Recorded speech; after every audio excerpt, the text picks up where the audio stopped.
Travel along, Catholic pilgrims, for 1 year as we read through St. Faustina's diary. Join me, Amy Thomas, each day for a short reading out of the diary which brought us a deeper understanding of Christ's divine mercy. Hello, Catholic pilgrims. It's day 31 of our readings from St. Faustina's diary. We are at the end of January. We have completed 1 month, and I thank you all so much for staying with me, for hanging in there. I hope that this is enjoyable for you. Every day, I do a podcast, and I have not got tired of it yet. So I am still ready to keep on trucking, and I am learning so much through these daily readings. I have found that this is a great way to read through St. Faustina's diary, because after I do a reading for the day, I just tend to kind of ponder on what we read. And I think that really helps me to, get it into my head and take in what she's saying and what we're meant to learn from this. So today's readings are a little different. We're not going to be reading like diary entries. And so I don't want to scare you off. It's going to be more like a question and an answer session. And the reason, what it is today is she's giving us a short version of the Catechism of the Vows. What they had to do was the superior would practice these with them, and they would have to write down the answers to the questions. And I'm sure at some point they were tested on this. So this is what we were reading today. I know it's going to maybe seem like a little dry and like, what are we going to get out of this? But I think it's really, really important for us to see what religious people go through. And religious meaning like nuns and monks and even priests. So I invite you to, not let your mind wander and just listen to the answers, because it's not as if these virtues are just for nuns and priests and monks. They're for all of us. They're just kind of displayed in a different way. So we'll talk about that on the other end. But so today our readings are from Notebook 1. We're at 93, and we're going to stay in 93 because it's long, and we're going to stop right before where the title says the Vow of Chastity. So, like I said, it's kind of a question and answer session. What is a vow? A vow is a voluntary promise made to God to carry out a more perfect act. Is a vow binding in a matter which is the object of a commandment? Yes. The carrying out of an act which is the object of a commandment has a double value and merit, and the neglect of such an act is a double transgression and evil, because by breaking such a vow, we add to the sin against the commandment, the sin of sacrilege. Why do religious vows have such value? Because they are the foundation of the religious life approved by the Church, in which the members bound together in a religious community undertake to strive always for perfection by means of the 3 religious vows of poverty, chastity, and obedience, observed according to the rules. What is the meaning of the words strive for perfection? To strive for perfection means that the religious life does not in itself demand that perfection be already attained, but obliges, under the pain of sin, that we work daily to attain it. Therefore, a religious who does not want to become perfect neglects his principal duty of state. What are solemn religious vows? Solemn religious vows are so absolute that in extraordinary cases, only the Holy Father can dispense from them. What are simple religious vows? These are vows that are less absolute. The Holy See dispenses from perpetual and annual vows. What is the difference between a vow and a virtue? A vow pertains only to that which is commanded under pain of sin. The virtue goes beyond this and helps in the carrying out of the vow. On the other hand, by breaking the vow, we fail in the virtue and do it damage. To what do the religious vows oblige us? The religious vows oblige us to strive to acquire the virtues and to submit ourselves completely to our superiors and to the rules which are in force. Thus, The religious gives his own person to the community, renouncing every right over himself and his actions, which he sacrifices to the service of God. The vow of poverty. The vow of poverty is the voluntary renunciation of the right over property or to the use of such property with the purpose of pleasing God. What objects does the vow of poverty concern?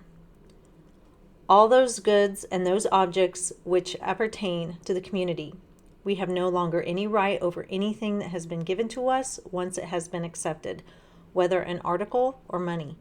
All these donations and presents, which may have been given us out of gratitude or in any other way, belong by right to the community. We cannot make use, without violating the vow, of any wages we may receive for work or even any annuity. When do we break or violate the vow in a matter which entails the seventh commandment? We break or violate it when, without permission, we take for ourselves anything that belongs to the house. When, without permission, we retain something in order to appropriate it. And when, without authorization, we sell or exchange something that belongs to the community. When we make use of an object for some other purpose than that intended by the superior. When we give to or accept from another anything whatsoever without permission. When, by negligence, we destroy or damage something. When, in going from one house to another, we take something with us without permission. In a situation where the vow is broken, the religious is bound to restitution to the community. The virtue of poverty. This is an evangelical virtue which impels the heart to detach itself from temporal things. The religious, in virtue of his profession, is strictly obliged to it. When do we sin against the virtue of poverty? When we desire something contrary to this virtue, when we become attached to something, and when we make use of superfluous things. How many degrees of poverty are there, and what are they? There are, in practice, 4 degrees of poverty for one who is a professed religious. To dispose of nothing without the consent of the superiors, the strict matter of the vow, to avoid superfluities and be content with necessities, this pertains to the virtue, to readily content oneself with things of inferior quality in what concerns one's cell, clothing, nourishment, etc., and to experience this contentment interiorly, to rejoice in extreme poverty. Okay, so like I said, this is a little bit different than what we've been reading. It's not, her talking with Jesus or anything. We're getting a glimpse into the life of what people in the religious life, are bound to. And I think it's important because it helps us, one, see, what their struggles may be and what they go through in their day-to-day lives. And I think it gives us some insight into areas where we may be of benefit to them by praying for them. These things are hard. I mean, the virtue of poverty, look, I am a military spouse. I move about every 2 to 3 years. And every time we move, I am sweating it over my stuff getting packed up and arriving in one piece to the next destination. And every single time we move, something is lost, something is stolen, something is broken. And I get so mad because these are my things and they should be treated with respect. And they should. However, every time we move, I realize I have a very big attachment to my stuff.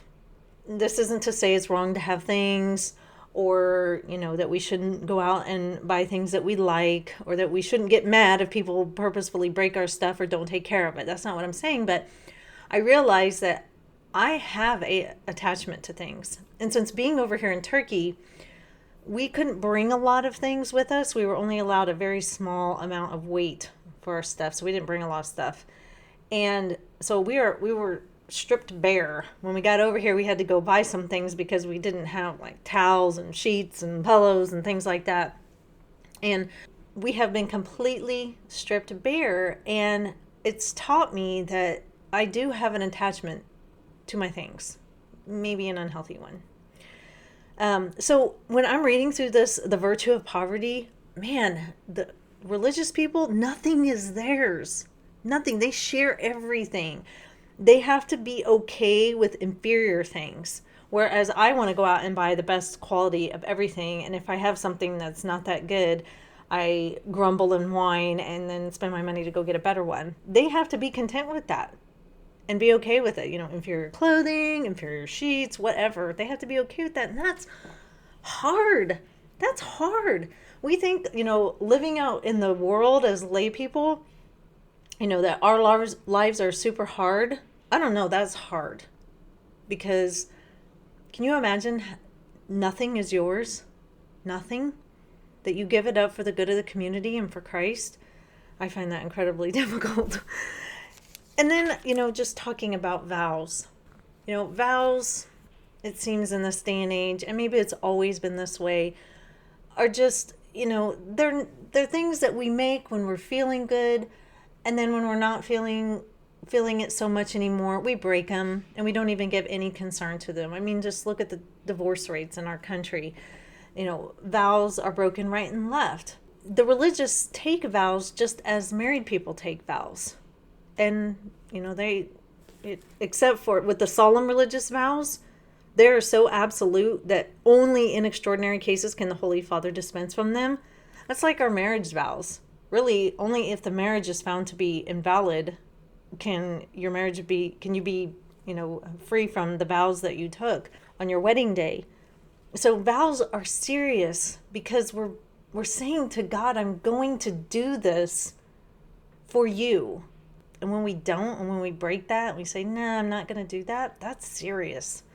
So I think it's good to look into what our religious do give up, even for our own sake, because so many of them are praying for us and offering penance for us out in the world. It would do us a great deal of good to remember them in our prayers and to lift them up so that they can live out the virtues that help them live out the vows of poverty, chastity, and obedience. And we'll read about chastity and obedience tomorrow.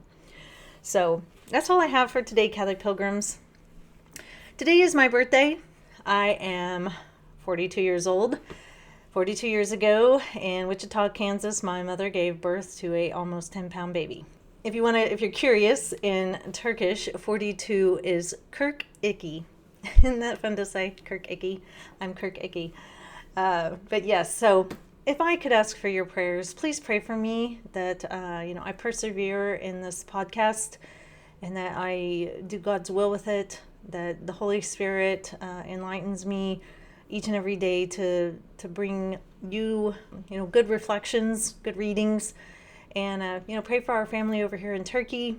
We haven't been to Mass, in-person Mass in quite some time.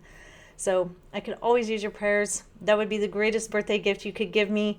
And I am praying for you every day, Catholic Pilgrims. So I will see you back here tomorrow for the first day of February. And until then, live the faith boldly and travel well.